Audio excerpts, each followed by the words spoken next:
Welcome. Today, our deep dive is heading to Zagreb. That's the capital of Croatia, of course. That's right. And you sent over some fantastic material articles, travel notes, research bits, a real mix. Yeah, I tried to get a good cross-section. And we've waded through it all to pull out the, the really essential stuff for anyone curious about this city. It's a popular spot. It really is. What jumps out immediately is like over 1.3 million tourists visit Zagreb every year. So clearly, it's got something going on. Absolutely. It definitely has an appeal. So our mission today is basically to unlock the most interesting, the most useful bits about Zagreb. Think must-see attractions, experiences. Architecture, scenery. Exactly. Museums, maybe even that surprising fact about the world's shortest funicular you mentioned. Ah, yes, that quirky detail. It hints at the city's character, I think. Grand stuff alongside the unique little things. Right. And we've used insights from locals, Google reviews, those personal favorites people shared, trying to get a rounded view. Okay, let's get into it. What makes Zagreb? Well, Zagreb. Well, it's that blend, isn't it? History and modern life kind of buzzing together. Definitely. So where do we start? Maybe with a big visual. St. Mark's Church seems to pop up constantly. Yeah, it's a major landmark. And while the basic structure goes way back to the 13th century... It's that roof, isn't it? The 19th century roof everyone talks about. So distinctive. Exactly. Yeah. And those colorful tiles, they're not just pretty. Your sources rightly point out they're symbolic. Oh, symbolic how? Well, you've got the medieval coats of arms of Croatia, Dalmatia, and Slavonia on the left side. Okay. And then the emblem of Zagreb itself on the right. It was a very conscious choice in the 19th century, linking the city to its history, kind of asserting that Croatian identity. Wow, okay, that adds a whole other dimension. I just thought it looked cool. It does look cool, but there's meaning there, too. And inside, there's artwork, right? Statues, paintings. Yeah, statues of Mary, Joseph, Jesus. Paintings by Jozo Klikovic. But getting inside is tricky. Access is usually just for mass. Right, so not ideal for casual tourists. So as one of your articles suggested, maybe just getting a really good photo of the outside of that roof is the main takeaway. I think for most visitors, yes. It's instantly recognizable. It is Zagreb, in a way. Okay, good tip. Now, shifting from that historic symbol to something more everyday, Dolak Market. Yes. The heart of the city, in a sense. It's in the Gornji Grad district. Upper town, basically. And it's Zagreb's biggest, most famous farmers market.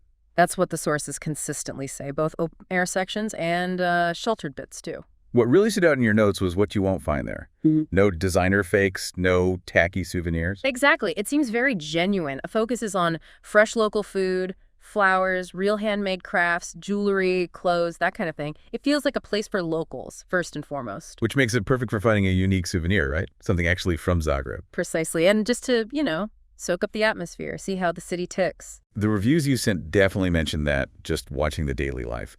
Good to know the opening hours, too. Monday to Friday, 6:30 a.m. to 3 p.m. Saturdays a bit later, till 4 p.m. And Sundays, shorter, 6:30 a.m. to 1 p.m. Handy info. It's that authentic glimpse, isn't it? You don't always get that in tourist hotspots. True. Yeah. Okay, from the busy market, let's go somewhere calmer. Jeroen Lake, south of the center. Yep. And nicknamed the Zagreb Sea. Especially popular in summer for sunbathing, swimming. Makes sense. But it's not just for lounging, right? Yeah. Your notes mentioned walking and cycling. Definitely. There's about a 4-mile circular trail. Takes under 2 hours, apparently, with nice views. Pretty manageable. Or kayaking. A 3-hour urban kayaking tour. That sounds different. Yeah, a different perspective from the water. Seems like a cool option. And getting there is easy. Tram 17 from the center. That's the one. Straightforward. It shows Zagreb has that balanced city life, but also easy access to nature and recreation. Good point. Okay, now for that thing we teased earlier, the funicular. Ah, the Zagreb funicular on Tomic Street. It really is short, isn't it? Like officially one of the world's shortest. 216 feet, 66 meters. That's it. The ride is less than a minute long. But the views are meant to be incredible. That seems like a contradiction. It does, but apparently even in that short time, you get this amazing quick panorama. You see the colorful buildings, the orange roofs sort of unfolds below you. And it's practical too, right? Gets you from the lower town up to the upper. Exactly. Saves you the climb. And it runs often every 10 minutes, daily from 6:30 a.m. And it runs often 6:30 a.m. It's nothing, like 4 kuna, which is 50 cents or something. Yeah, super cheap. It's one of those quirky, charming things that make a city memorable. Definitely. Okay, changing pace again. Craft beer. Zagreb seems to have a scene. It does seem to be growing, yeah. And the Garden Brewery pops up a lot in recommendations. That's in the Shack district. Bit further out. A little, yeah. Yep. But it's got the brew house and a tap room. More of an experience. And they do tours? Yep, Saturday afternoons, 5 p.m. Costs about 145 kuna, so maybe $20. Includes a guided tasting. Oh, nice. So you get to learn about the process and try the beers. Right. And the tap room itself sounds great, like 20 different beers on tap, local stuff, but also imperial stouts, hazies, fruity kettle sours, lots of variety. Sounds like a good spot to unwind after sightseeing. Definitely fits the modern vibe of the city. Okay, back to the big historical hitters. The Cathedral of Zagreb.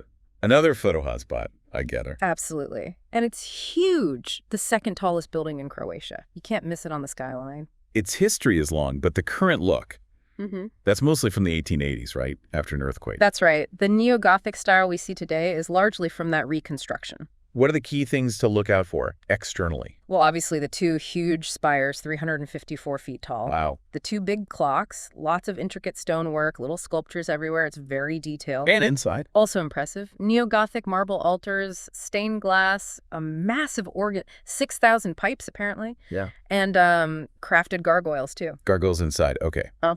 And for the best photos, your notes mentioned the Zagreb 360 observation deck. Yeah, especially around sunset.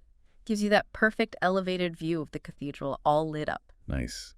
It really seems Zagreb offers these amazing historical sites, but also modern ways to view them. That juxtaposition again, yeah. History and the present interacting. Right. Now, all this walking around, gotta eat. Croatian cuisine, what's the lowdown? Your sources describe it as this really nice blend. Mediterranean meets continental Europe. Sounds delicious. What kind of ingredients are typical? Lots of fresh seafood, naturally, given the coast, but also meat, plenty of fresh vegetables, very seasonal. Any specific dishes mentioned? Yeah, a few popular ones came up. Pika, that's food cooked under a dome-like lid with embers. Oh, wait. Pirika, sminsima, that's turkey with a kind of baked noodle dish. And pachakata, a Dalmatian beef stew, slow-cooked. Sounds hearty. Definitely sounds hearty. Oh. Is there one single national dish? Seems not officially. But istrinjota, slow-cooked bean and sauerkraut stew, often gets mentioned as, like, a contender. Good to know. Yeah. And any specific restaurant tips from your notes? Yeah, two stood out. For street food vibes, Heritage Croatian Street Food and Shop. Okay. And for seafood, especially fish soup, apparently, Quikura was recommended. Perfect. Having actual names makes it so much easier for visitors.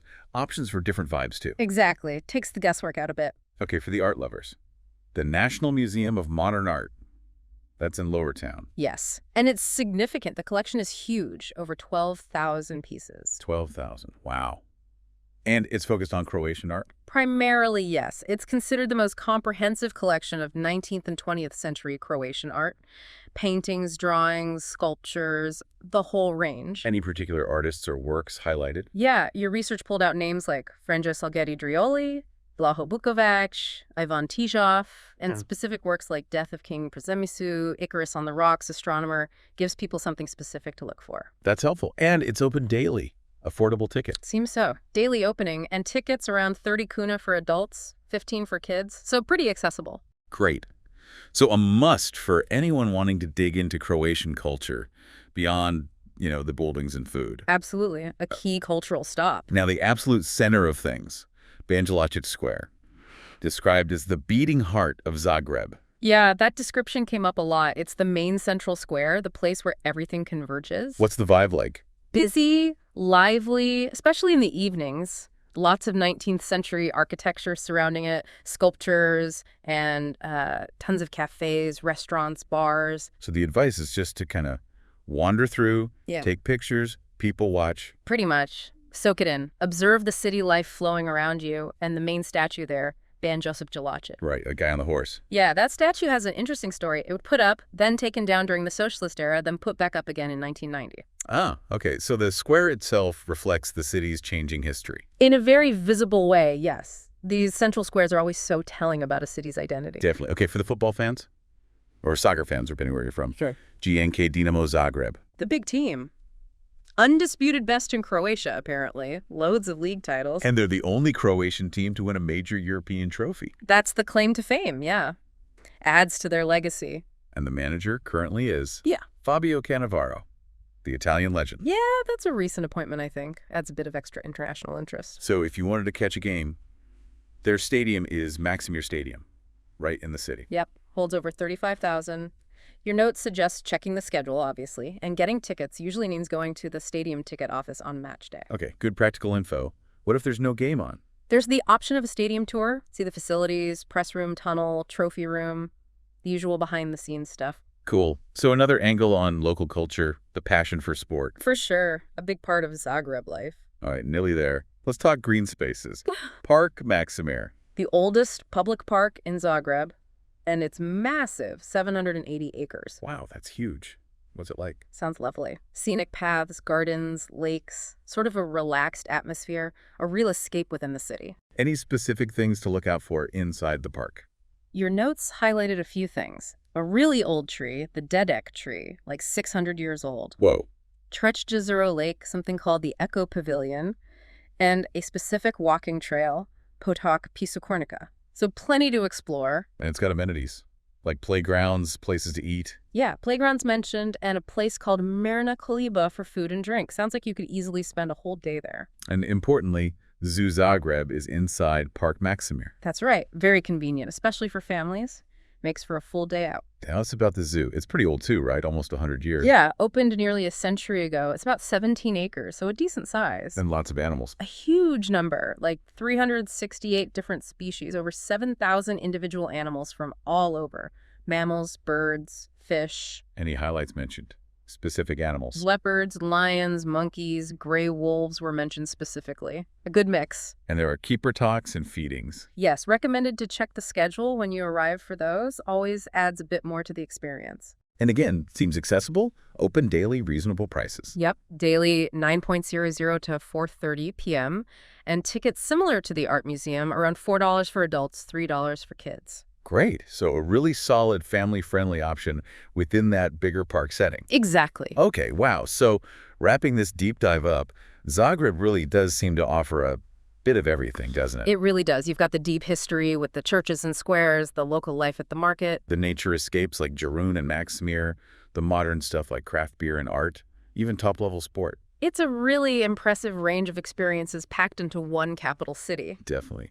We've hopefully distilled the key takeaways from all those sources you shared, giving everyone a shortcut to the highlights. It's been fascinating to see how all those different perspectives, local, visitor, historical, piece together the picture of the city. So maybe a final thought for our listeners, considering this, blend of history and energy we've talked about, what single thing about Zagreb really grabbed your attention the most? That's a tough one. Maybe it's the story behind St. Mark's roof, or the buzz of Dolek Market, or maybe even just picturing that view from the super short funicular. Whatever it is, Zagreb clearly has layers, lots to discover.